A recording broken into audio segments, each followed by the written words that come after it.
this thing on? Yeah, it's on. Good morning, good afternoon, good evening. My name is JayH. How y'all doing, Postal family? Is everybody good? Is everybody cool? Everybody clean? Are you crisp? Are you feeling irie today? Let's talk. But first, let me say hello to anybody that might be in my live chat before we move forward with all this goody good. All right. I got my glasses on, so let's see. We got Steven. How you doing, sir? Rick Rock, what's going on? Mr. Badman, Wagwan. Maurice, how you doing? Amanda, Chelo. Ron from Lafayette, Louisiana. I used to park my truck over there when I was over the road. Columbus, Mississippi with Maurice. Nathan, Nathaniel, how you doing? All right. Been a minute since I've been on. Uh Going on, Nicholas. The Great Sloth, Chris Powers, Melissa Wright, Missy or Liz, Devin. What's going on? Island. Hello. Mr. E, what's going? Texas Tay, Keena, how you doing? From Detroit. So JB, that's my home skillet. All right. For those that don't know, I've been out because my father passed away. He lived a very long life, and yeah, I had to take care of business. I don't want to talk about that too much because I get sentimental. That was my ace boom coon, and we back. I had to get my head right, but we are here. We are here. We are here. This guy has been in my damn chat. He's antagonized me for a while. Kept talking this shit. Some people know him, some people don't. But every now and then, somebody comes along in this postal world that says he not gonna play the game no more. He not gonna keep it quiet. And Mr. E, don't take none of this personal, because I know you're who you bees. But this individual tends to go against the grain a little bit. And they're gonna shake it up for a lot of people. Tonight, I have somebody on here that's gonna do exactly that. He is not new to this. He is not chasing clout by any means necessary. YouTube has banned a couple of his videos. He's down in Miami. He's standing up for postal workers. He calls out abuse, retaliation, mistreatment, all of the stuff that a lot of people whisper about and will refuse to stand up for each other. His name is Lino. If I'm not mistaken, it's Miranda is your last name. Yeah. Um, he's he's the guy that put out the documentary. I think it was Fraud at Flagler, and he went there. He called out a lot of people that I personally know. He put it on record. Um, that's not something you do unless you're ready for the smoke that comes with it. A lot of people don't understand the level of pressure that comes with being a postal whistleblower, and that's what he is. He speaks out against management, and he tends to document what really goes on in the stations: favoritism, cover ups, retaliation, intimidation. And he tends to put a target on his back. And that exactly is what makes this man different. He's not complaining, he collects facts, videos, and puts it right out for the public to see. And that takes guts, it takes conviction. And it takes someone who said, you know what, I'm done with the bullshit, and he's done with good people getting hurt by the system. So tonight I am going to dig in. We're going to talk about what really made him say enough. We may touch on what happened at Flagler, but I don't think I have enough time in the world for that. Um, how he started documenting it, how it spiraled, and what kind of pushback he's been facing ever since. But I want to get into why. Why does he keep doing what he does when it'd be just easier to give up and keep his head down and cash a check like everybody else? Because if anybody's ever been in that heat, and I know a lot of you have, um, and if you ever had your livelihood threatened, a lot of people just shut their mouth. So we're probably going to touch on how management uses retaliation as a weapon, sometimes subtly, sometimes not. Possibly the mental toll is taking on him, because regardless of what he thinks, I tend to follow everything going on in the Postal Service. What it happens to do with his life outside the job. We're going to touch on the unions as well, and whether or not they're really standing up the way they should. And most importantly, I want to talk about what message he wants to send to every postal worker who's scared to speak up, but knows that something isn't right. Because what's happening to one of us could happen to any one of us. And that's the real message. So if you guys are watching live, I want y'all to, you can either watch it, listen to it, uh, drop your questions, but he won't be sugarcoating a lot. It'll be a real conversation between myself and him. Uh, gonna keep politics out of it, unless it's postal politics. And Lino is not some guy with a camera. He is a voice for ones that can't speak up without risking everything.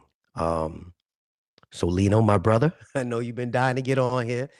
For the people that don't know you yet, um, who is Lino, and what made you decide to take on the postal service from the inside like this, my man? Well, before we start, I need to make something clear, right? Everything I say in this discussion is based on my personal experience, my understanding of events that I witnessed, documents or communications that are already in my possession. Where I express a conclusion or interpretation, that's my personal opinion, and it's not a statement of uncontested fact. And I'm speaking as a private individual and not on behalf of any agency, union, company, branch, or institution. So nothing, absolutely nothing that I say should be taken as legal advice. So any allegations that I mentioned remain allegations until proven in a legal or administrative forum. If I describe conduct as fraudulent or retaliatory or unlawful, I'm doing so in the context of a whistleblower reporting, labor rights advocacy, and commentary on public concern. So I've reported on matters discussed on I'm sorry, matters discussed on this podcast through internal and external channels, including agencies entrusted with oversight and investigation. And my intent is not to defame anyone, but to speak about systemic problems that affect employees, the public, and taxpayers. So everything I say is made in good faith and without malice, and is for the purpose of informing, documenting, and advancing accountability. So listeners should take all the statements that I make as opinion and commentary unless independently verified. So now that that's out of the way, I'm an American citizen. I'm a citizen activist. I believe in my rights. I understand some of the things the government does because my family escaped totalitarianism and authoritarianism from Cuba. So I know what I'm looking at when I see it, which is what I see in the Postal Service. So, in my opinion, it seems to me like the entire thing is a giant gaslight operation where have all these rights and all these policies that we're supposed to be adhering to, but in reality, it's just to give the illusion of rights. It's just to give the illusion of policy. I'm sure there's plenty of people out there already that know that it seems as if management doesn't care about policy. It seems as if nothing gets done by policy. So yeah, aside from being a postal service employee for 21 years, I'm into production, uh, into music. Um, But outside of that, that's my story. 21 years of a postal service employee as a carrier, and before that, I was a casual clerk. So That's a quick little history on me. Okay. Sounds good. Sounds good. So I'm gonna just get right into the nitty gritty. Um, we bought something earlier when we were off camera, and I'm glad you did. You kind of threw the whole what if about postal unions merging, because that's one of those conversations nobody really wants to touch. But I see the comments a lot. It's like an elephant in the room. And let's just say for a second, what if? What if all the unions, NALC, APWU, the rural carriers, the mail handlers union, actually merged into one big organization? No split agendas, no more of that. That's not my craft. None of that bullshit. One voice, one fight. Personally, I think there's a few pros and some cons. Pros are you'd have leverage. Imagine negotiations for, 500,000 plus members. It's easier coordination, I guess, during contract times. Workers would not be divided by the job titles or the crafts the way they are. Everybody would kind of be fighting in the same direction. Um, and the politicians, personally, I think they'd have to listen because it'd be one of the strongest organized labor force unions in the country. But there's also cons. It could be slow. It would not happen overnight. There'd be internal fights. Crafts would have different needs. And if one leader ever got compromised, there's a lot of people depending on one central point. So, what if? What if? Tell me What what if? if and what's your thought process behind it, brother?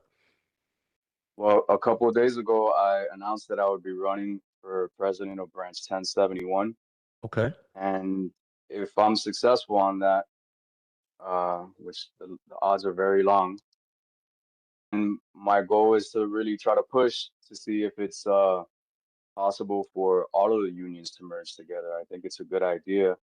Um, you mentioned that there's a couple of cons. I would love to hear what they are because I just think that the more people are involved in whatever you're doing, the more leverage you have. So when it comes to wages, we would have more leverage. When it comes to any negotiation, we would just be stronger because we would control the entire labor market, if you will, the Postal Service. So, if I could ask you a question, what kind of cons do you see in all the unions merging together into one big union? Well, just think about if you had the cons, right? Um, bureaucracy. It could damn near double overnight. Just look at who your president currently is. Just Mm, imagine we had that for one person over all the unions. Just think about that. That just look at what happened for the carriers. right. Um, I don't think I need to even elaborate more on that. You'd have a lot of internal power fights because regardless of whether or not it be one specific union sitting at top, you still got to break it off into the crafts. Just like let's say UPS, they have one union, but they have all the different crafts, and every craft has different needs. What's good for a carrier may not fit for a clerk. You said you were both, or a mail handler, or a truck driver. Um, that's where they would really have so many different, uh, forks in the road, basically. And just think for 1 second, back to the leadership. If one person ever got compromised, just one, somebody just Right. happened to go out on a drinking binge. That's a lot of people depending on one central point. That's a lot of Right. power um in too few hands. Now, I'm not saying it's a negative, but that's also where everybody would really have to be involved. I'm actually doing a video about how disappointed I am with my specific union. They just had an election for the APWU president, and I'm happy who won, but there was we have almost 200,000 members and barely 30,000 voted. That's barely 30,000 for my Right. union voted for the next president is going to be taking over for such a long period of time. We have very little engagement. We really have to have somebody that's going to keep everybody engaged, and it has to be a reason why they want to be engaged. There's uh, there's very little faith left in the union, man. And Yeah, that's just my con to it. But this ain't about me, yeah. brother. It's about you. No, I just wanted to I just wanted to ask that. I think we already have those problems, right? So, it's no secret that Ryan Renfro took 700 days or so to negotiate our last contract. Uh, the process is just junky all around, and I hear your concern about just having one person and the whole thing rely on them. But what do we have, like five different unions? That's already the case, pretty much. I mean, there's not much of a difference between five and one. What I think we have to be better about is getting involved in this process, getting active. It seems like the union doesn't have enough presence or a strong enough one for members, and so it's out of sight, out of mind, you know. But I think that we just got to be more involved, and we have to vet whoever it is at that position. Whoever holds that position should be very, very well vetted, you know, and by being involved and communicating with others, we would probably be able to do that a little easier. But we have to get involved. The union is only as strong as the individuals that are willing to, hold the line together and enforce whatever, the contract is, whatever the policy is. And management's really, really good with their divide and conquer. I mean, government's great at that, right? That's what they're known to do best, actually, to divide the people, to divide the value of our money, to divide our rights. So I want to kind of push against that to the extent that I can, and that's why I'm running for branch president of 1071. Okay. So you're running for president. I like that. You're not just talking about it, you're being about it. But Uh, a lot of people say, hey, I came up with this bullshit, I'm the voice of the voiceless, but a lot of very few people actually do it. You I, I watched all your shit, and I don't know how you had the time to do that. Um but there you are. You doing it. You putting your name out there, your face out there, your reputation out there on the line for people that can't afford to, and that's real. I appreciate that.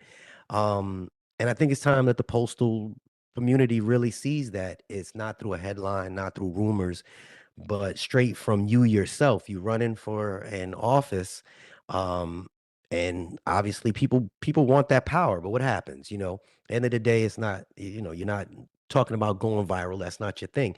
It's about accountability, something that a lot of our own correct. postal workers don't want uh, to deal with. Accountability.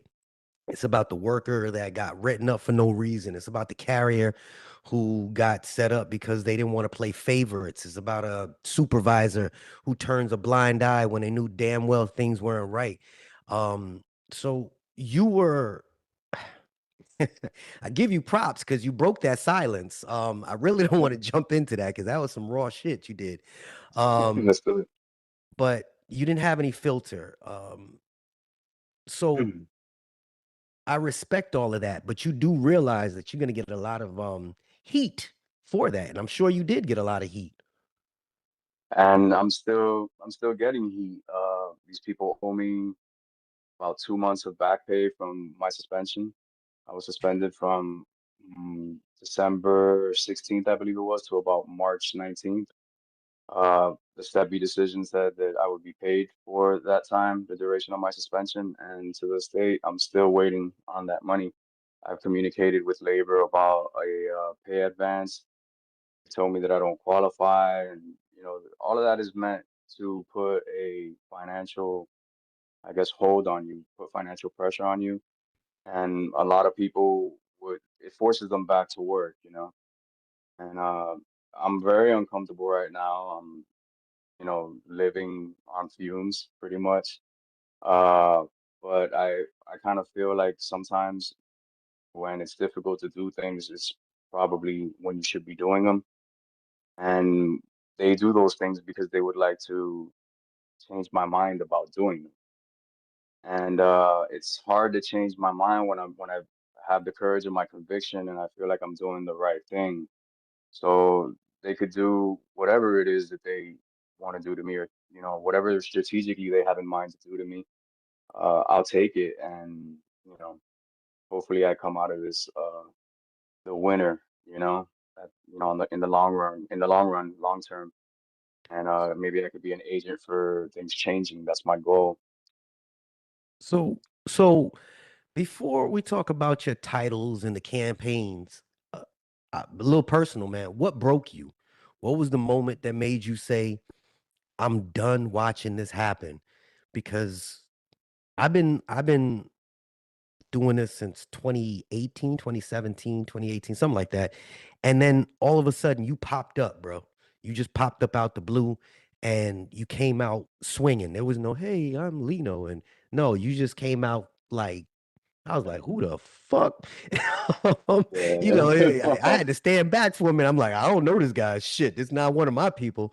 But what made you say you done watching this happen? What broke you? What got to you? Because the people that are watching, they may have seen your documentary, but they don't know why it came about. I don't want to talk about it, but what sparked it? Yeah. So I spent about 2 years and some change, or a year and some change, filing grievances, going through the proper, channels to get things addressed and get things changed. I've sent countless emails. They're all in the documentary.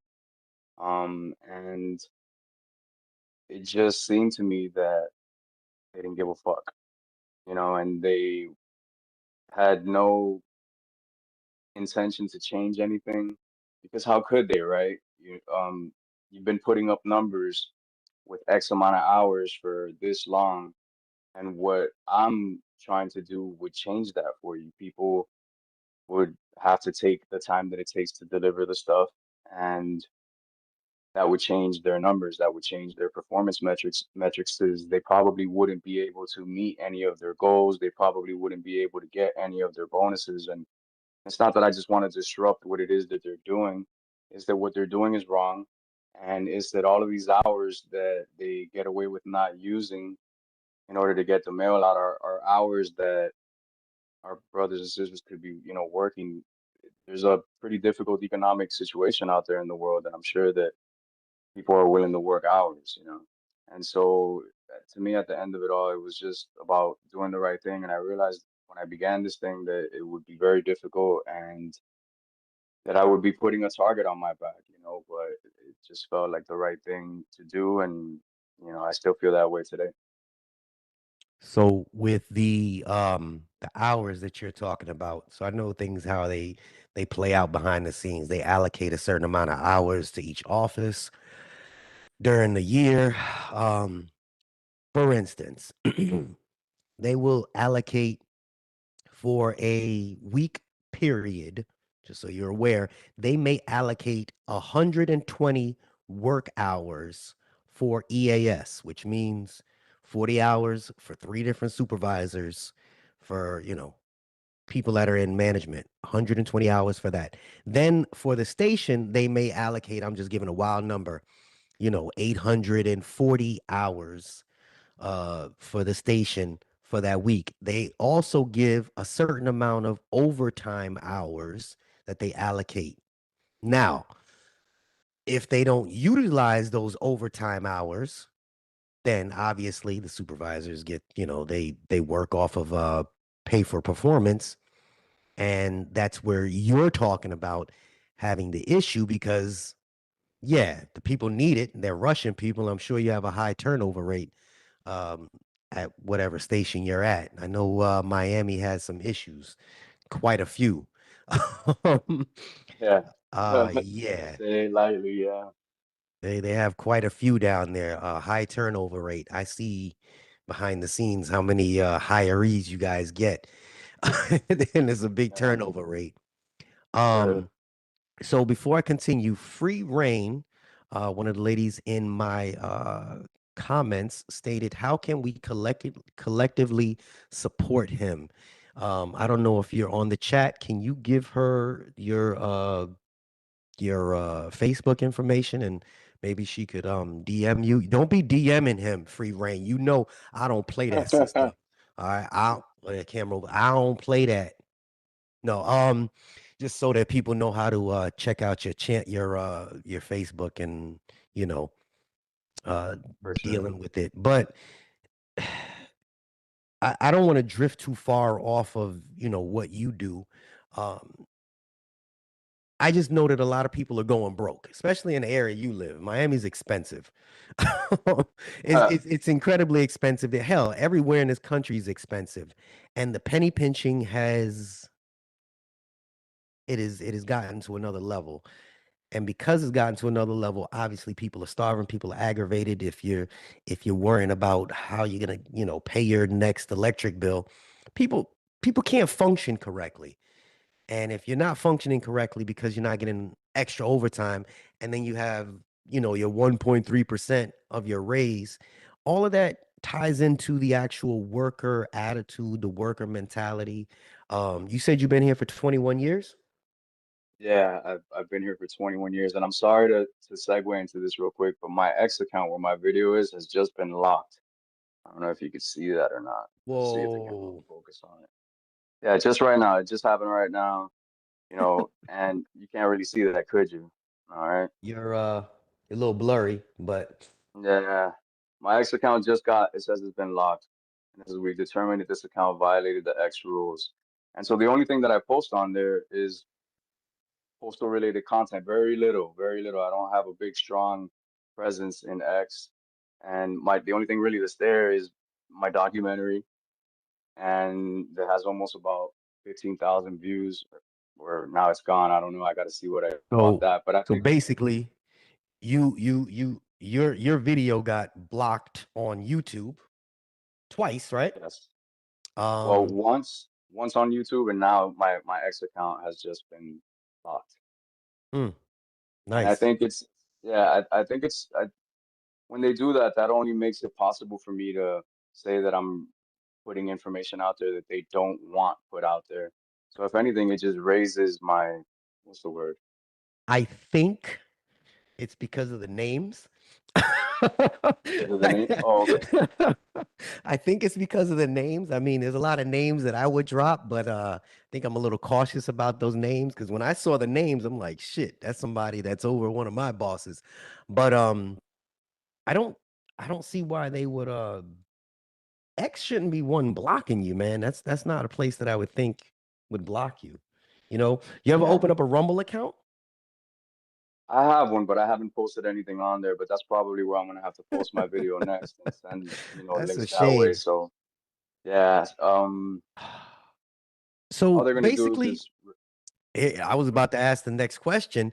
When you when you drop that documentary, what kind of backlash hit you and shit? You're seeing it right now while you're here. The Mhm. backlash is real. So for those that just joined, somebody said, "Who is he?" Sandra. He's JH on steroids. Yeah. I balance out. I don't think there's any chill with this gentleman here. He's one of those that's a whistleblower. Um, he don't talk about it. He be about it. He's one of those gentlemen, to say the least. And do you still was that the only spot that you had the documentary on? That's the last time you Yeah, sent it to me? they after they took it down from YouTube, I'm looking for the file right now on my phone so I could upload it to Rumble. But they took it down. It took them like, what was it? I put it out at 5 o'clock in the afternoon or 6 o'clock, Hmm. and it was gone by like 5 in the morning. And they only do things like that if you're saying real shit, and maybe I did put people's names out there and their positions and their pay, but that's public information. I don't know what the problem is. And going back to asking, why I did this is because I told them I would do it. I sent them an email in December after I already notified everybody that I could notify, after I looked into the Whistleblower Protection Act, after I looked into the provisions in the ELM that protect these kind of disclosures. Uh, I told them that I would do it in an email. I said, if you guys don't change this, if nothing stops, then I'm gonna make this very public as I can. And I just try to be a man that keeps his word. So That's why I made the documentary. It took me about 2 months to put all that together, and Mm. they took it down, and now apparently they took it down from X2. So I'm looking for it right now as we speak, so that I could upload it on Rumble. So, do you have it up on Facebook, or will they not allow you? You had it on Facebook, but it was just a link, right? I'm worried about putting it on Facebook because that's where I communicate with everyone the most. It's Facebook that I'm the most active on. So if I put it on Facebook, they're gonna just take down my whole Facebook account. Then I can't talk to anybody.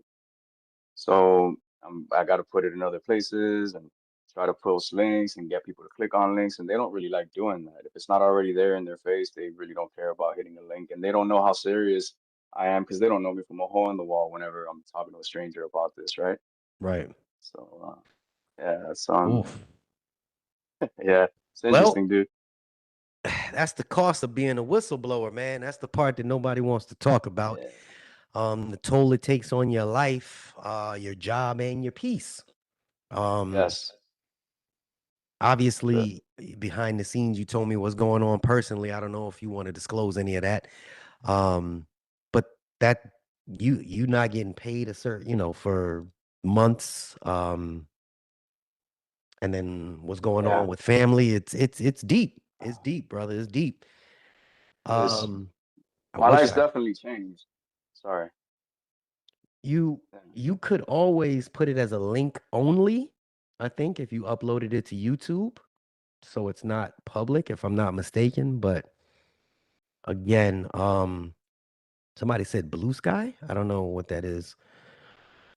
X of all places, I would think that it would have no issues. Um, you ever It's just ran sat for there and six thought to months. yourself, man, I should just keep my head down?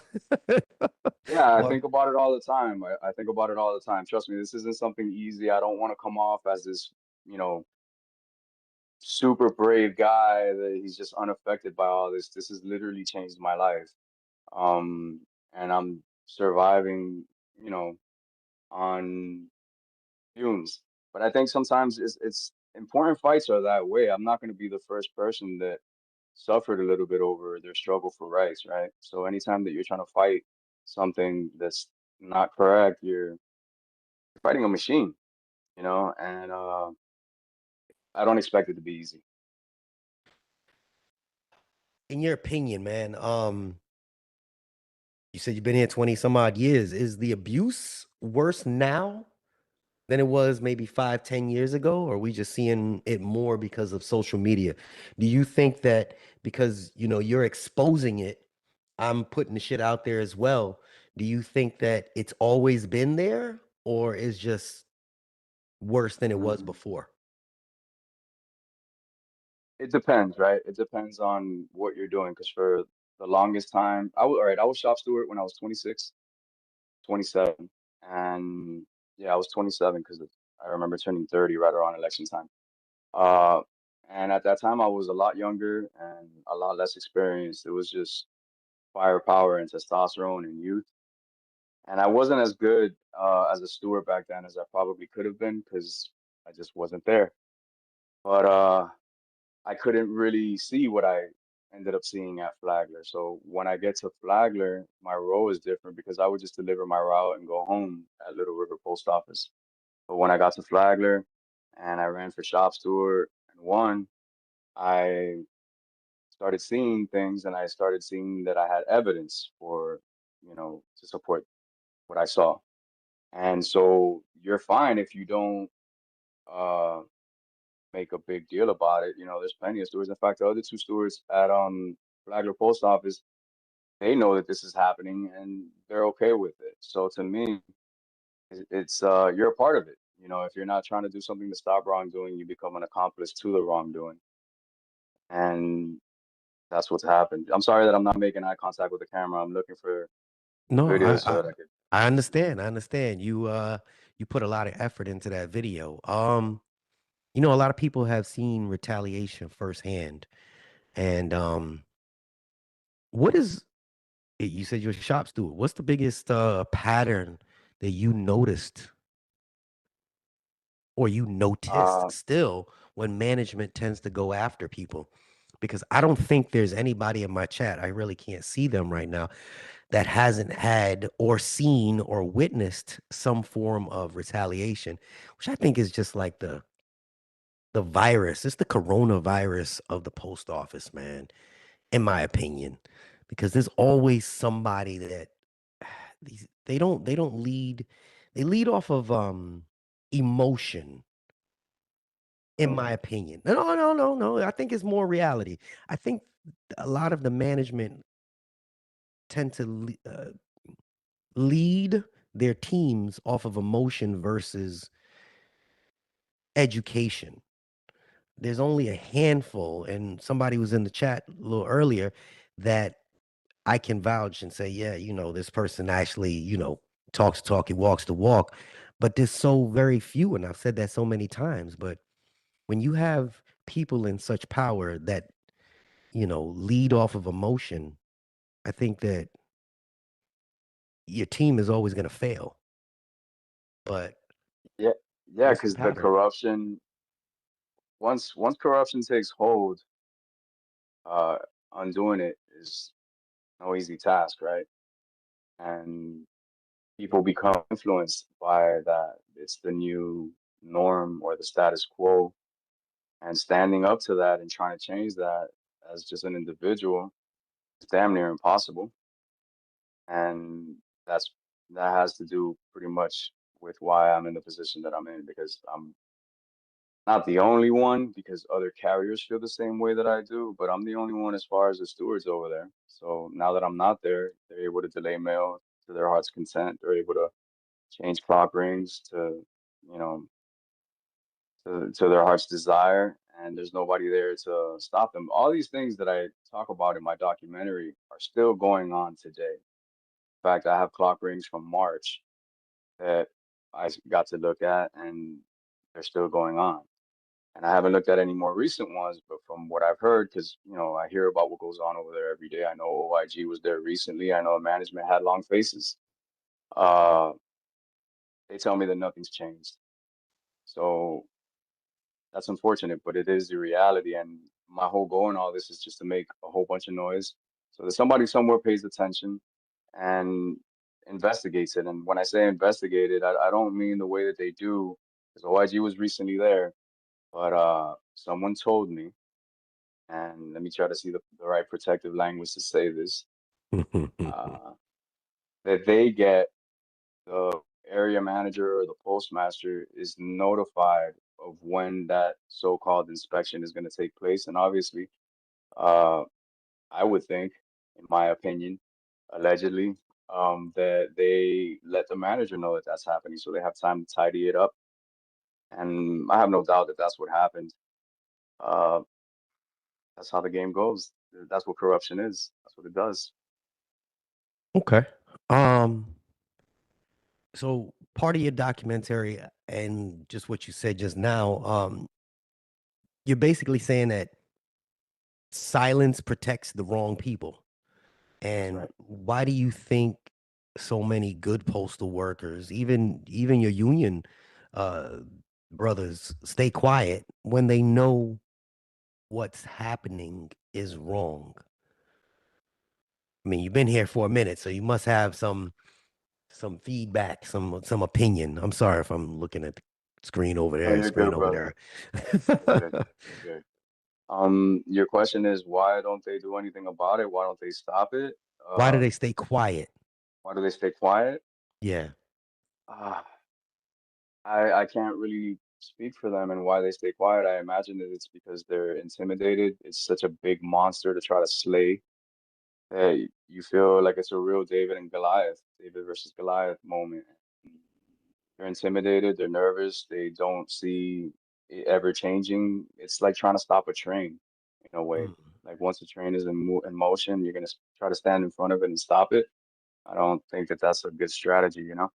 But I guess I took it on because I felt like, hey, enough.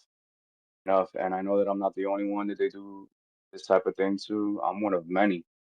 But I just said, hey, what we're gonna do, man? If you act like you don't see this stuff, how are you gonna feel about this when you're an old man on your deathbed. You know, you're gonna be like, you really weren't that guy, really weren't that dude. You know, you didn't stand up when it was really time to. When you got tested, you know, you didn't have the warrior spirit, and I think I do have the warrior spirit. You know, and I know what it's like to get into a fight and get punched and stuff. You don't feel like fighting anymore, and that's what they've done to me, right? They've punched me Mhm. and maybe even knocked me down. But if I could get up and continue, I'm gonna get up and continue because it's the right thing to do. And I hope that I inspire other people to do the same. I hope that they educate themselves on the contract and how to go about this. I don't recommend anyone do what I've done, by the way, especially if you have a family and you have children and stuff. You don't want to do what I've done. You got to be very careful and maybe even a little crazy, right, to do what it is that I've done because I've done it at personal cost and personal expense. So a couple of people are in the chat. One person said you could try to stand up, but if you get no support, you can only last for so long. I understand that. And Chris says the only fight in this union is the union officers fighting to keep their positions so they don't have to carry mail anymore. And he's probably right about that as well. But here's the thing. I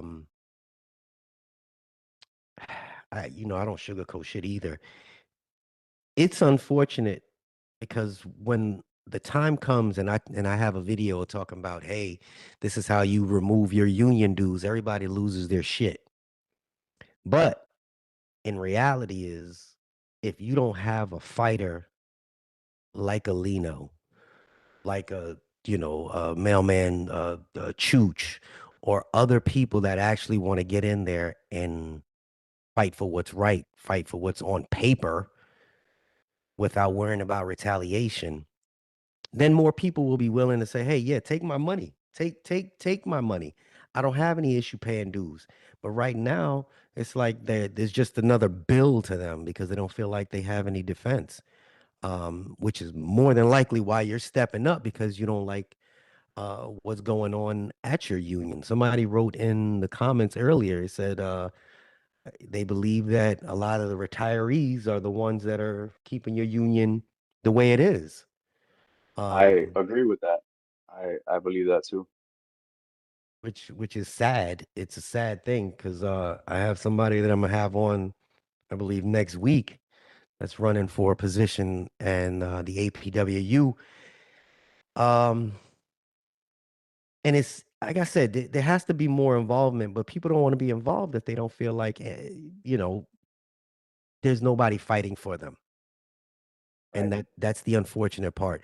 If you had the opportunity, I know this is wild, but if you had the opportunity to walk into, USPS headquarters tomorrow and make one change that would actually protect employees from retaliation, what would it be? I know that's a random question. Um, well, if you mean if I was like on the management side of things, No, no, just, if you had the power to walk in to the Postal Service's headquarters tomorrow and they said, Mhm. "Hey, give us one demand and we'll grant it." But that demand had to protect employees from retaliation. Well, we already have all the protections that we need to be protected from retaliation. The thing is that those policies are not enforced, and a lot of people don't even try to dabble in a situation that would require them to enforce that, right? So let me see if I could find a document here on my computer. It is, yeah, here it is. Hang on. All right, so it's section 666.18, which that's an interesting number. But it's reprisal for release of information, and it says no one may take or fail to take personnel action or threaten to do so with respect to any employer applicant for employment because the employer applicant discloses information that he or she believes evidences a violation of any law, rule, or regulation, a gross waste of funds, gross mismanagement, an abuse of authority, or a substantial and specific danger to public health or safety. So the language is already in our employee labor manual, right? So the way to have an enforcement mechanism, because I think about things like I think about things in systems and mechanisms. So if you got the right systems and mechanisms in place, then things work. And I believe, uh, I agree with a lot of things that Powers, I believe it is, in the comment section. I agree with him too. You know, one of the things that the union does is it holds an election, I think, if I'm not mistaken, right after Thanksgiving. So lower turnout benefits them, right? Because nobody wants to be bothered the day after Hmm. Thanksgiving. We're hanging out having leftovers with our family members. And that's one of their strategies, I believe, to try to maintain power, kind of how some, uh, you know, political parties prefer lower turnout because it benefits them. And I I think that what the union could do and doesn't do, and this is after speaking to an attorney at the NLRB. I've talked to a couple of them, and two of them have told me the same thing, that all they need to do is gather up all of the installations, Step B decisions, all of the Formal A decisions that show that there's a repetitive and ongoing problem with them respecting these decisions, and file a repudiation of the contract, labor charge, unfair labor practice, so ULP. And I've even mentioned that to my local branch. And unfortunately, they shot that down. Like they shot down pretty much every idea that I've had that I think could make things better. Because it's clear to me that the Postal Service is not interested in compliance with the collective bargaining agreements it has. It's clear to me that the Postal Service has a hard time even adhering to their own policies that are in the employee labor manual, and everything is just an illusion of rights, an illusion of a system. And you read these things and you think, yeah, I could take this fight on, and there's not anything that they could do to me. And on paper that's true, but in practice it really isn't. And I'm an example of that. And I think that the union not doing everything that they absolutely could do makes this, possible. I'll give you an example. It seems to me like the union just prefers to file the same grievance over and over and over again, right? And it's cool because I guess the carrier gets paid for whatever it is that they did, a make whole settlement. But I've seen language in the agreements that they sent to me at the formal A level where the branch is requesting $200 and $300 for processing the same grievance over and over again. And that to me makes it seem as if there's no real incentive to actually enforce these agreements. It's just the incentive is to just keep filing the same grievance over and over again.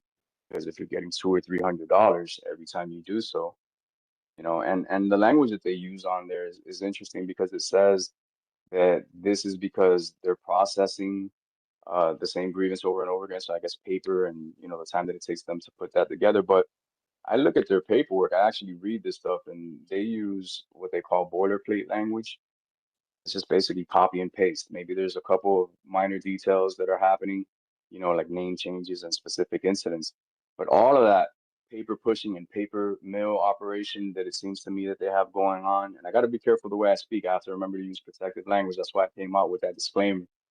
But it seems to me like they're incentivized to keep that going because once they file a labor charge and actually put some pressure from outside the post office to adhere to these agreements, then maybe that's no longer an income stream for them. And Hmm. I don't, yeah, there's something about that that doesn't pass the smell check or the vibe check for me. I want compliance. I don't want the money. The money ends up feeling like a bribe, and it ends up feeling like something to keep you quiet. And that's just not me. I won't take bribes and I won't keep quiet. So there's a saying that comes with medicine. I'm pretty sure people have heard it before. There is no money in the cure. Solutions. Right, There's only money in the treatment. That's it. right, That's right. why uh that's why we have medicine versus They continue go back to the doctor. If they had a cure for AIDS and they just gave you a pill and it was cured, you wouldn't pay for keep going back, coming back. I feel like Right, that's how it is, and that's kind of a correlation to what you're talking about with the Postal Service because I agree 100% when it comes down to grievances, the crossing crafts. Somebody mentioned that earlier. They said how much money they would save if they didn't have to file grievances for crossing crafts. I agree with that 100%. Um, just the grievance process alone. And if there was some enforcement, hey, look, there's no real enforcement with a cease and desist. There's none of that. Because they're gonna just right, keep right, doing it over and over again. Now, this is just a wild, just out in the open, just out in the air. If there was some real consequences, hey, if you violate this more than 3 times, now we're going to hit the station for a fine or it's going to come out of the supervisor's paycheck. Oh, yeah, shit would change right then and there. But I do not think, um, I do not think that there's actually going to be any remedy unless everybody comes together, uh, which is very difficult. I mean, I have a few different crafts right there in the chat group. I even have some management. I know there's a few in there. Um, but I cannot foresee or see. Mm, here's an example. My craft director of transportation, craft director of MVS, he's telling me, "Oh man, just do the work. We'll file a grievance later." I said, "No, well, okay. I don't really give a damn about a grievance. I just want the problem rectified. Oh well, all I can do right, is file a grievance. Why don't we just get the problem rectified? Oh, that's not right, how the process works. Well, what's the purpose of a union?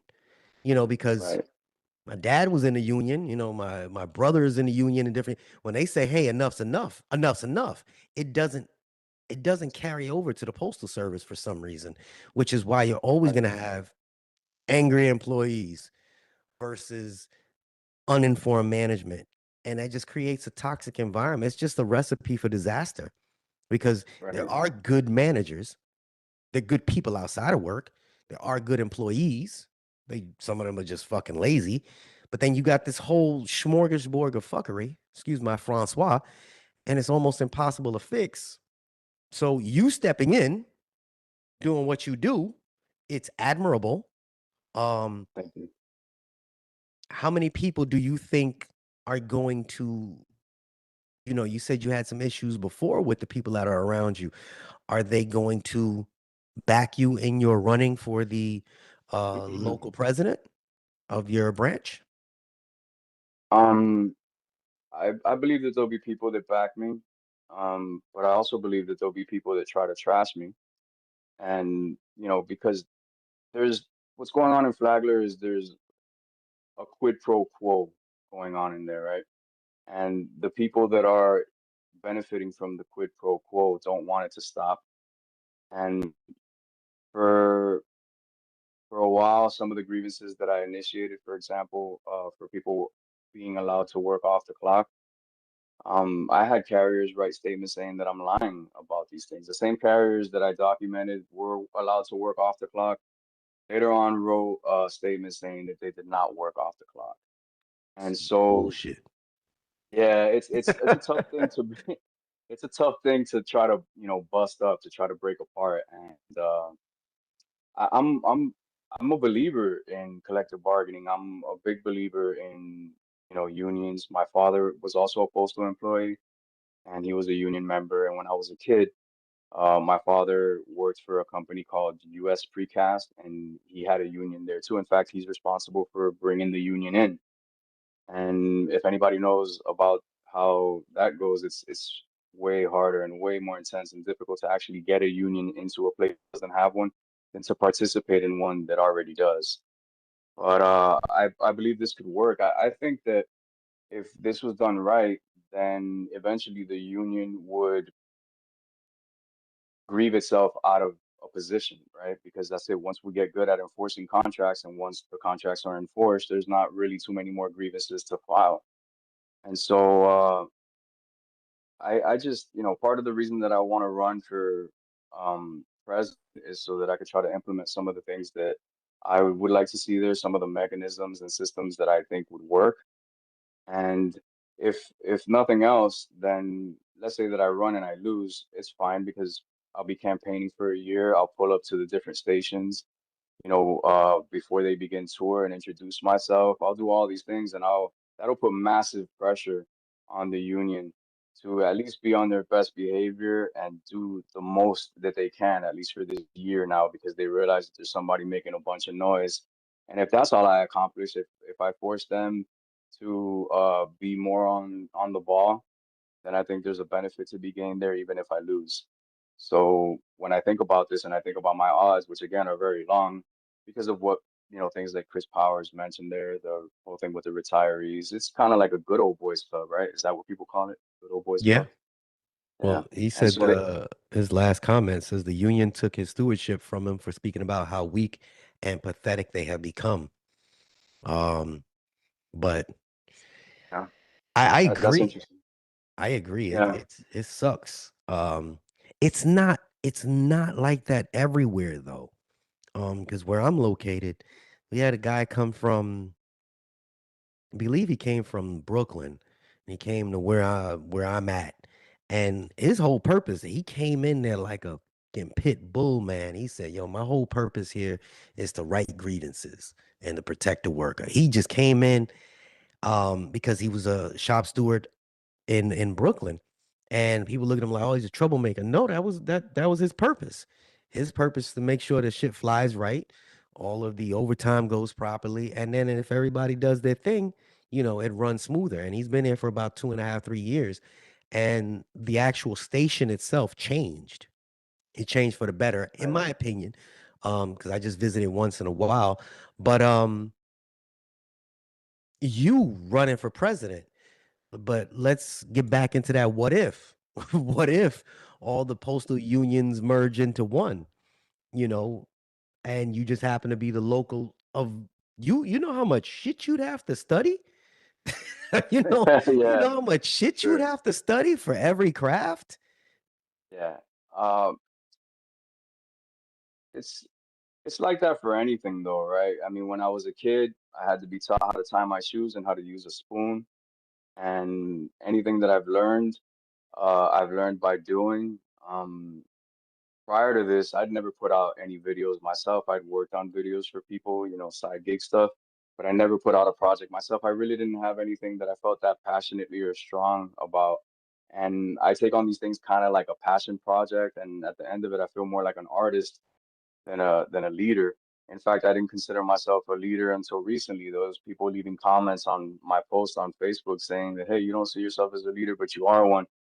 That shit touched me, man. And so I'm like, you know what? If I don't do this shit, then fuck, like I feel like I left something that I could have tried but didn't.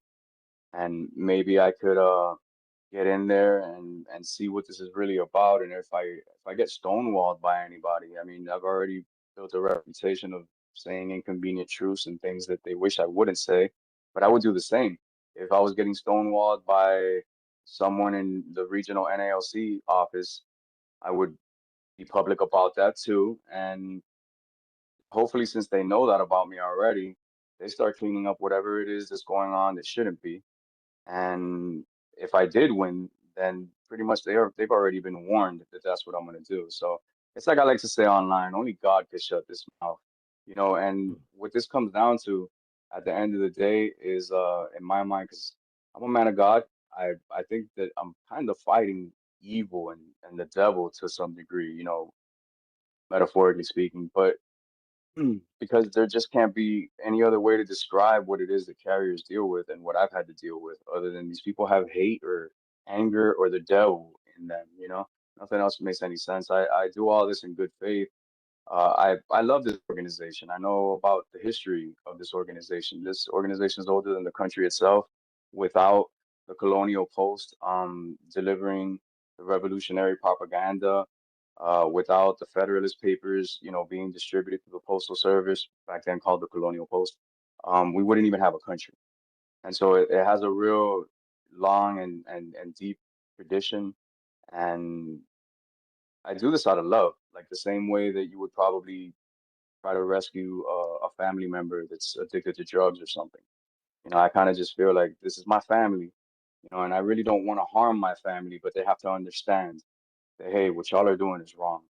And I don't want to harm anybody during this entire thing. I've never once said that I wanted people fired or any of that, and what I want is just for them to stop. And they want me to stop. So we're at a stalemate, and I'm not gonna move. I'm gonna keep going head on. I'm gonna keep contacting everyone that I can. I'm gonna keep talking about this until they ban me from all platforms and until they ban me from the internet. How about that?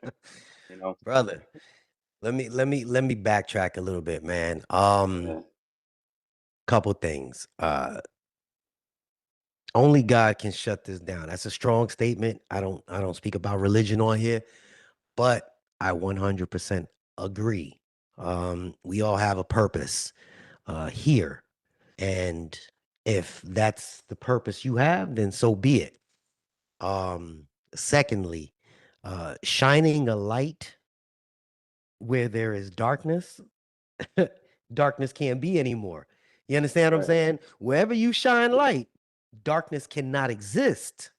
That's right. So you shining a light on the foolery and the fuckery at the locations that you're speaking about. A little too close to home for me, but um that's why you're getting blocked in different situations because Right. of what it is. Um and I'm not gonna tell you how to run your platform. You've spoken out, you said the names, and shit, you listed salary. Man, that was some gangster shit you did. That's some gangster shit, brother. Thanks, man. Um, but you saying, that you're gonna keep fighting a good fight. You have to get some people with you, brother, that are gonna be there on Absolutely. your side. Because it's one thing for me to, have you on here and talk to the masses from around the country. Yes, a lot of them agree with what you're going through. And for the clowns that sat there and said, "Oh no, I didn't work off the clock." Let me look at what camera is on. That is that the yeah, that's camera. If any of you decide to work off the clock, you just foolish. All right, I had to go through a whole shitload of things to fight for my daughter because they forced her to work off the clock out and keep working. Don't ever do no shit like that. Don't give them money.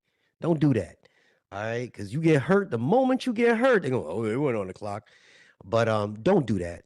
Um, Uh, do mhm. you think that the unions protect the workers the same way they protect themselves? Hmm. Uh, in my opinion, I think that the union is interested in keeping everything exactly the way that it is. If it was interested in doing something else, then it would do something else because the way you do one thing is usually the way you do all things. And if you always do what you've always done, then you'll always get what you've always got. And so that's why I will run for president so that we could try to do new things. And so that we could bring Branch 1071 into 2026, which is hopefully when I win the election. And it's very simple, the unions are in the customer service game. They do horrible customer service and they don't have a strong enough presence, in my opinion. They're not really in the face of the carriers. And so most of the time, from the member perspective, they feel as if, what am I paying these union dues for? What are they really doing? Nothing around here is ever changing. Everything's always the same. So again, it comes down to the illusion of rights. And you can't just purely blame the Postal Service for it. They're doing what they're supposed to do because they don't have that pressure that they could be getting or should be getting to incentivize them to change. And I'll give you an example. The grievances that I spent the most time on, aside from, the weekly article A's and the equitability and stuff, was delay of mail and falsified clock rings. Mm, So I must have sent, I don't even know how many, but let's just go with the number 50. 50 delay of mail grievances, right? And I was getting those resolved. Uh, for $500 a pop. The idea is that the Postal Service, by paying these things, they're incentivized to stop because the payments go away if you stop violating the contract. Um, and so if you continue violating the contract in the same way, then what they do is they change the remedies. They request higher remedies, right? So I did so many of these grievances uh, that eventually the Step B decisions weren't coming down the same way anymore. They were coming down very differently. And instead of being awarded $500 to distribute to the carriers the way I wanted to, what they did is they brought the remedy down instead of up. They brought it down to $100. So now, what are we really talking about now, guys? I mean, you're making you're you're putting less pressure on these people now by giving them that discount when you already had them against the ropes at 500. I started to request 1,000, and I guess they didn't like that, or I don't know what happened, but they started coming back for 100. And so me and the regional uh, NALC have beef because of that. You know, I made a post and I tagged the players on there. I won't say their names now out of respect, but yeah. Um, I tagged them on the post and everything. I went on their page. It shows up on their wall, on their feed. And so the NBA saw that, and my vice president saw that too. And, there was some commenting going on in there. I'm sure that they read all of the comments because that's what they do. But they didn't respond to it all because these guys act like cool guys all the time, and if you don't acknowledge something, I guess maybe it goes away. But I'm not gonna go away. This strategy is not gonna work with me. And so we still got beef. And they're not going to be happy with me saying all these things. That was already the case before I got on your show today. And they're not going to be happy when they see me, at another union meeting. But I'm going to be there, and I'll see how I navigate this situation now because I'm sure it's only going to get trickier. um, hmm.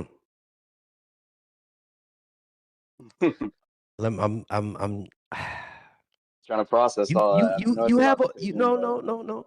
Somebody made a comment, so I'm gonna address their Crazy. comment real quick. How the heck you allow her to work off the clock, Jay? You got a channel, talk all about all that BS.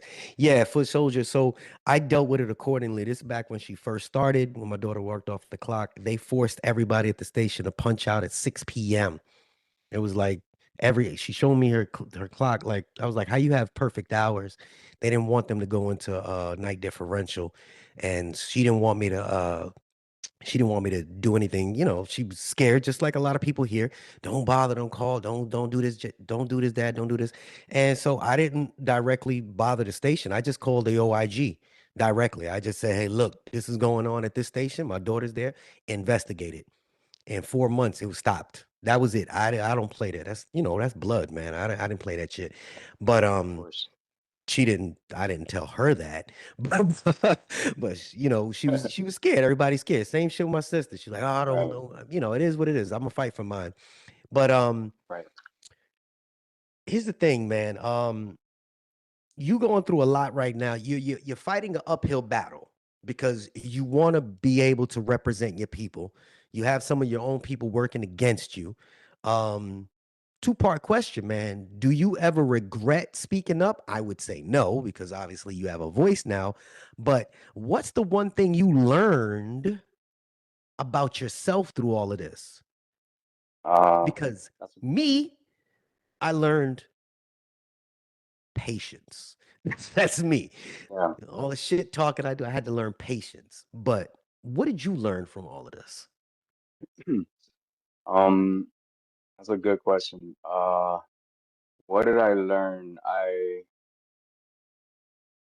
You have no choice but to learn patience in this because I'm waiting around for someone in a position of power to pay attention and actually do something to stop it. And I think that I learned about myself that I have a tougher character. I've always known that I've been a tough, person in the sense that my character is tough. Uh, but I realized that I could probably take on this stuff because I have the courage of my convictions, man. It feels 100% like the right thing to do. Even if I'm willing, I say this to people and stuff, and maybe it's a little hyperbolic, but I'm willing to lose this job over this fight. You know, I'm willing to lose my life Mm, over this fight. You really mm. think that these people aren't upset? I'm trying to disrupt the entire thing, and I hate to be conspiratorial, but it's not like the government hasn't done things like that to people before. I'm disrupting a system here, you know, something that's going on. I say it jokingly, and I'm not saying that this is what's happening, but you know how they talk about the deep state and all that, and the deep state and the government. I'd be wondering, like, what's going on? Is this that deep state shit that they talk about online all the time? You know, but what I learned is I just sometimes you feel I don't often fight, but sometimes when it's time to fight, you got to fight to the death, and even if that means losing my job or whatever else could happen, because I feel like I'm not going to lose my job because I'm in the right. They need to be worried, not me. They're the ones doing wrong, not me. I'm trying to stop the wrongdoing. Somebody said King Kong ain't got nothing on you. Hey, shout out to whoever that was. That's foot soldier. I'm with the business, man. 100%. I'm with the business. I'm trying to see if I could motivate others to become active in this. I'm trying to see if I could just mobilize people that are just tired of this shit because I'm not the first good employee that has had to experience this kind of bullshit for doing the right thing. I could understand if they're putting pressure on me because I'm doing the wrong thing, but I'm not. So I can't understand. You can't convince me and you can't make me look away. So we have Corey. I'm sure you know who Corey Walton is. Um, and he's a shit talker, man. He's is very knowledgeable and he speaks about a lot of things, about a lot of the wrongdoings, etc. Behind the scenes. And I don't know if he gets any negative feedback from management, on his ass at all. Um, but he's very brash and he gets his message across.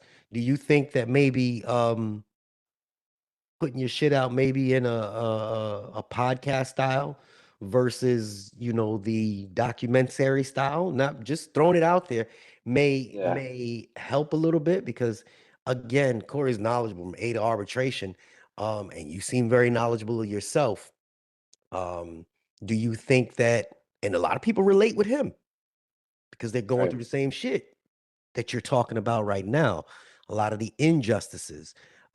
Y'all are very skilled and knowledgeable in the, wording from the union.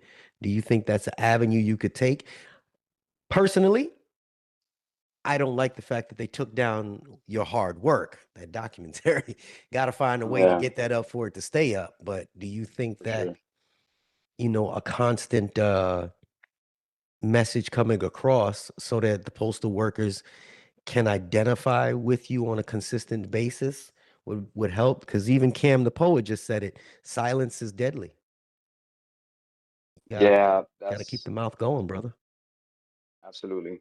That's what they do. They try to silence you when you're making the kind of noise that they don't like. It's interesting because I put out like a little feeler video. It was one of the very first ones I put out, and it got like 3,000 views in a day. It was my very first video, and it doesn't look anything like my documentary looks like. It kind of looks like shit, but I got a bunch of comments on it, right? And then that's how I knew, all right, now you really got to put the big, nice video out. And so I did it, and that one got the reception it got. But to go back to what you were talking about, Corey Walton, and you know, podcasts and stuff. There's a lot of podcasts out there, and I think that it wouldn't be a horrible idea for me to do it. And I feel like, humbly speaking, I know a bit about the contract. There's a lot that I don't know. And I don't think that there's anybody out there that knows everything about the contract. But, you know, it's just like anything else, you learn about it. I don't even think that knowing the contract 100% is like the bigger deal in this. I think the biggest deal in this is to have character, right? Mm. And to have that serious character where it's like, hey, this is not gonna go the way you think. That's my line actually. I've said that to management before. Like, it's not gonna go the way you guys think because I'm just not gonna let up. And I there's a lot of podcasts out there. I don't think that that's really going to be something that I take on. Maybe it ends up being that. What I want to do now is try to connect with 1071 and hopefully by you having me on your show and you know I see that you have 90 people watching right now live. Hopefully the word gets out. Hopefully my name gets out. I'm gonna start coming up with a schedule with the different post offices that I'm gonna pull up to. And anytime that I see a letter carrier, I'm gonna pull over and be like, I know your time is real limited. I know you gotta go, but I want to tell you who I am. This is my business card. My business card is gonna have a QR code on there. Boom, it's gonna take you to my landing page.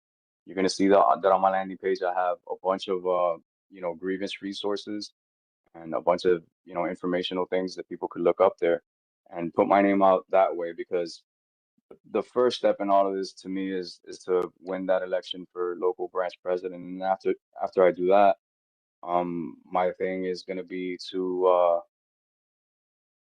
see how far the rabbit hole goes and to see how far up it is that I could, get in all of this. Because I think I have good ideas. I have systems and mechanisms that I'd like to put in place. If I was in a position of power, I would stop talking about general wage increases and COLAs. I coined the term called inflation plus, and that would be the way that I would negotiate if I was in a situation where I was negotiating, and that would just be pretty much at whatever the inflation rate is. And we got to kind of be careful with that because the government's funny about how they measure inflation too. They change the basket of goods that they use to weigh inflation. And I won't get too much, into the nerd shit about that, but I would like to see our wage increases be standard with whatever the inflation rate is plus 1 or 2%, so that we're actually increasing our purchasing power versus just talking about nominal wages. Because that's the thing. See, the devil's in the details, and when you really look, you look at your paycheck. Yeah, the paycheck numbers have gone up, but how much do those dollars actually really buy in comparison to yesterday's purchasing power? And so when you start to look at it that way, when you really start to deep dive inflation, and the terms that I would like for people to look up if they're not already familiar with it, which I'm sure a lot of people are, is nominal dollars versus real dollars. The conversation should get away from nominal dollars and it should be about real dollars. Because real dollars is dollars adjusted for inflation. And so that's the way that I think carriers and craft should be thinking. And, me running for branch 1071 president, and trying to get that idea out that we should all just merge into one big union. It could, there could be a head person in the union. And let's say there's 4 or 5 of them now. Well, then the 4 or 5 presidents that already exist report to the head guy. You know what I mean? You really don't even have to change a whole lot. It'll just be reporting to whoever it is you report to.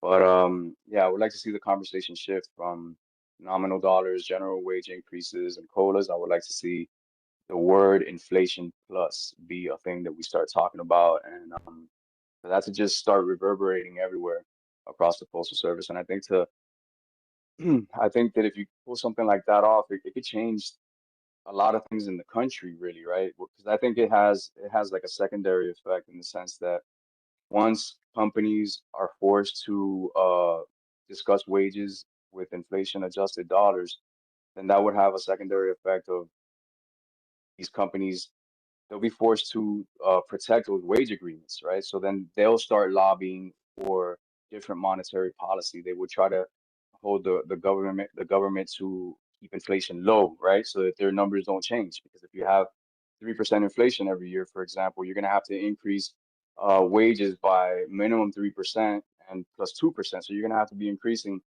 uh, wages by a substantial amount. So that would incentivize businesses to lobby, Congress and their representatives to ensure that they could stay in business by changing monetary policy. Because inflation is theft anyways, right?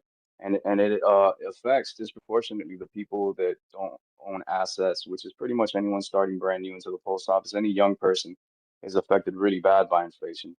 And so if you don't have assets, if you're not a homeowner, then inflation works against you. Whereas if you do have assets and you are a homeowner, inflation works in your favor. But I would like to see that stopped. I would like to see that changed. I got to be careful, man, because I'm gonna piss off a lot of fucking people. And corporate America, if my idea takes over, it's not gonna be very happy with me. But it's the truth, and it's truth above all. At the end of the day. Can you have your computer on? Can you type your Facebook in the chat and I'll Yeah, I'll pin it that way people can reach absolutely. out to you. And when you have something posted, because on the side you post a lot of funny shit as well. Um, yeah, he posts some funny Yeah. shit. Now I don't Tell have me, Facebook. He tell me. sends the shit to me behind the scenes, but um, do you think? Hmm, two questions before we wrap this up. If you talking to carriers, you talking to postal workers right now. What camera's on that one? Um, you talking to postal workers right now that may be going through retaliation and that are scared to speak up. What would you tell them right now that they could do that's realistic versus, a lot of people just sit back and they're just scared to talk? Right. Um, the very first thing I would do is, and the reason that I've been able to do this and take this financial hit is like take a look at your finances, try to trim the fat, try to have a real low overhead, as low as you can, and try to save up as much money as you could. Try to see if there's any other income that you could generate somehow, and just be ready. If you're going to take on this fight, be ready because they are going to do everything that they can do and everything that they can't do actually, to try to dissuade you and deter you from doing that. But get your finances in order. Um, Communicate with uh management through email. Force that communication through email because once it's been emailed, it's been documented. It's not the same as me saying something to you. And consider doing that to the union too, right? So that way there'll be documentation of what you're telling them. And they're really bad. They prefer not to reply to you via email. And I believe that there's obvious reasons for that. They don't want this stuff documented. They don't want a paper trail because you can't prove what they said to you over the phone. And that's what I've done. So that way they can't say, you didn't tell me, I didn't know, I wasn't aware. Because with these people all function, the only way any of this works is if they are able to keep their plausible deniability. And the reason that I'm able to do what I do is because there's no more plausible deniability. I've sent a fuck ton of emails to everybody that matters in this game, and everything still continues. So I told them that if something is done, I would make this as public as I could, and I think that's what I've done. So document whatever it is that you can via email, keep proof of everything. Um, Make sure your finances, number one, your finances are good, that you could hold yourself down until the dust settles. And I I would say that you have to assess your risk tolerance and see how big of a hit you could take, how long you could realistically be out of work for before your life starts falling apart for real, right? That's what I would Okay. do. All right. My last question to you. Last question. I've been shit talking for 7 years, going on 8 years now. Some things have changed. Eh, things don't change overnight. But where do you see this fight, if that's what we call it, 5 years from now? Is it getting better or are we just here just making noise, getting louder, in your opinion? You've been here 20 some odd My years. yeah. In my opinion, I think things have gotten worse, but that's only from my point of view and perspective. Because, like I said, for the longest time, I would just go to work and put my headset on and, would say good morning, hello to everybody. Hey, how's it going? But I would just mind my business. And so, all of these things that are going on at Flagler could have been happening at Little River. Maybe they were, but I just wasn't paying attention to that at that time. My attention was in other places, and it wasn't my job to pay attention to those things. I wasn't steward. And what makes this so crazy is that you become steward thinking that you could do something to make a difference, and that the union has your back. And I believe that the union does have your back. I mean, they're not going to let you get fired, right? But or they're going to try their best not to have you get fired. But I don't think that they're doing everything that they could. To me, it seems like there's a lot of things that they could do. And one of them, for example, and I've had, issues with my branch over this. is that I requested to get all of the step B decisions for the entire installation because step B, it sets precedent, right, for the entire installation. So for example, I could use Buena Vista's step B decisions. I could use Father Felix's step B decisions because they all set precedent for the entire installation. And so I've asked for those and they've told me no. And when I push back and ask them, but why? I'm an agent of the union. These are all documents that I could use. Why wouldn't you allow me to look through that stuff? Let me be a fucking nerd at my house, on a Friday night and let Mm-hmm. me look at this stuff. Let me look at this stuff. Let me organize this stuff. Let me put all of it into a folder, different folders, and let me get it out to the members. If I was president, I would do that. I would have this entire thing work very different, right? I would have, for example, uh I would have meetings done for the people that can't make them in person. I would have a Zoom meeting. I would have the whole thing streamed on YouTube so the people that couldn't join the Zoom could, go back and look at the video and look at what we talked about. I would give everybody the step B decisions. And for the last 10 years, and hey, knock yourself out. Or maybe I go through it and I sort it and I can say, all right, all these uh, have to do with joint statement on violence. All these have to do with non-compliance. All these have to do, just categorize them all. And I would give every steward the last 10 years, for example, worth of formal A decisions because formal A would set a precedent for the station. And so if you know if you have had problems of intimidation and bullying and harassment before, then you could use all of those previous ones to build up your case for the fact that it's still happening at the station now. But instead of doing that, what they'll do is they'll have you go through the whole cease and desist, song and dance. And to me, it just seems like a waste of time. Just give me everything, and that's what I would do. I would just give everything because I think that aside from union stuff, I think the biggest form of discrimination is information discrimination. And so people like to gatekeep. They don't like to let the information out there because I assume that they don't want anyone casting a shadow on them. I don't want, I have to protect my position. I can't let anybody know as much as I know because then, they could knock me out or something like that. Or maybe they're just more creative about how they do these things than I am. And I think that's a losing strategy long term for the union. I have a couple other things that I think I would change if I did get elected for branch president, but we can save that for another day. We've been going on for a while, and I don't want to just put everything out there the first time.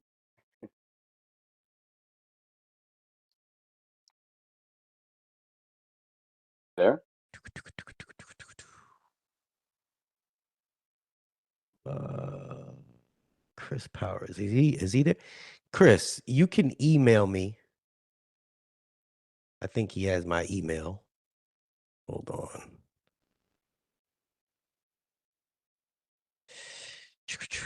And did you ever type your Yes, it's Lino Miranda, LinoMiranda, and that's on Facebook. You could email me too. I left my email address public in all of these emails. I'm not trying to hide from anybody. I want the Postal Service to reach out to me. I want the Postal Service to send me some sort of cease and desist letter, some sort of letter of demand or something. I want to see where they take this because they're not going to be able to. They're not going to be able to say that what I'm doing is bullshit. It's impossible. So my email address is Lino Linoj Miranda Miranda @gmail.com. All right. Oh, he said he already has your information. All right, yeah, we'll talk, brother. We will talk. Doo-doo, doo-doo. Hold on. Foot soldier asked me, New York pizza or cardboard pizza? I love pizza, man. I go with some New York pizza for sure.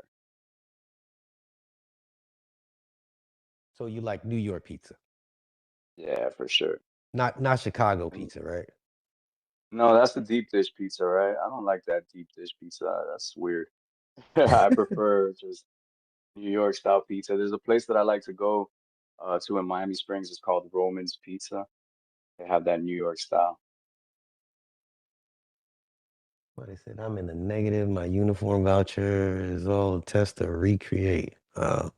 No pizza. Anyway, all right. So we're at that time, bro. Listen, for anybody that's watching, please, if you have Facebook, go check out Lino's channel on Facebook. Hit him up. He posts some funny stuff on a consistent basis. Um, if anybody has any information that you'd like to share with him as far as helping him move forward in his journey, reach out to the man as well.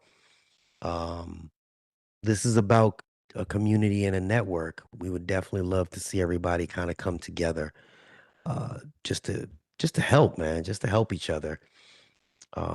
I definitely want to have you back on, Lino. It took you long enough, or it took me long enough to have you on here. um, Hey, my pleasure anytime, man. Thank you for having me very much. You got the biggest channel in this space, and you got the biggest following. So this is beneficial for me and what I'm trying to do. And yeah, man, thanks. Shout out to you. all right, I appreciate that, and to the postal family. Man, let me say thank you to the people that are here. Cam, she was on here before. Island, Foot Soldier, Stoic Echoes, uh, Foot Soldier, The Red, that's my dogs, MKB, and there you go. Miami-Dade Transparency, the For whistleblower sure. himself. I As heart soon as I can. Carolina. Was As soon that? as I can, man. As soon as I could get the documentary up on Rumble, I'll send you a link. I'll put it on Okay. my Facebook account, and maybe you could make a post on YouTube with the link I, to it. That'll help out a well, lot. well, when you get it back out, then you come on and we chat. Then we chat For again. sure, bro. And For sure. Appreciate it. hopefully we'll know what goes on with you in this election coming up in the next few wait, somebody Next said I just went on Facebook and put in his name. Which one is he? I have a picture of me looking off to the side with a chain on. Um, how many Lino Mirandas are out there? Shit. I have a black shirt. You can see my tattoo on my right hand. I'm looking to the left, and it says "Friends" on my shirt. So there's a lot of Lino Mirandas out there. I thought I had an original name. Mm, Uh, mm. yeah, I got a chain on and a bracelet on, and it says "Friends," and you can see my tattoo. And I got a beard. I was keeping a beard. I recently cut it off, but yeah, we're gonna have to grow it back.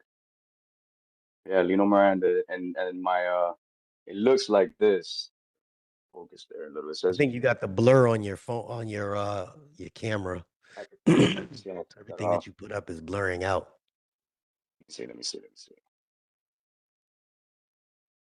Yeah, I'm gonna turn it off right now. Hang. Background. No, He's a tall guy. no, I'm not. No, I'm not. I'm a short king.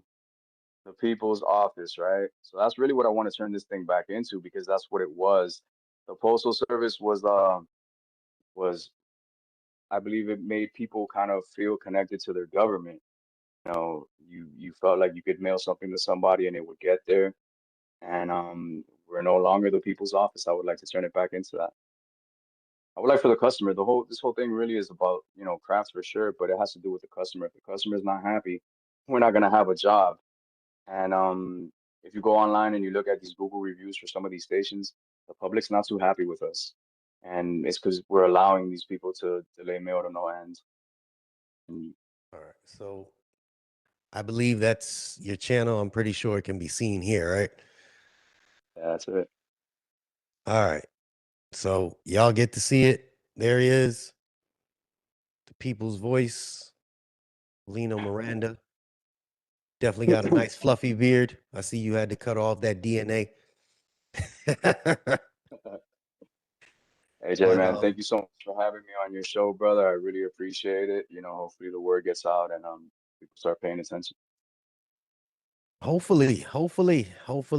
Y'all need to step it up, Postal fam. And with all that being said, oh man, this was fun. This was fun. Had a good time. Somebody just stepped in. I wish I knew how to pronounce that name. Uhura Jones. Good evening. I know I messed up that name, so I'm just gonna type hello. Listen, Postal family, y'all be easy. I got a video coming out this Friday, Thursday. I don't know what day it is. I don't know. I start talking about money and how we screwing up our money. With all that being said, thank you there, sir. I truly appreciate you coming on. And My pleasure. we gonna talk behind the scenes. This is JH and that Well, is Mr. Lino. And we out.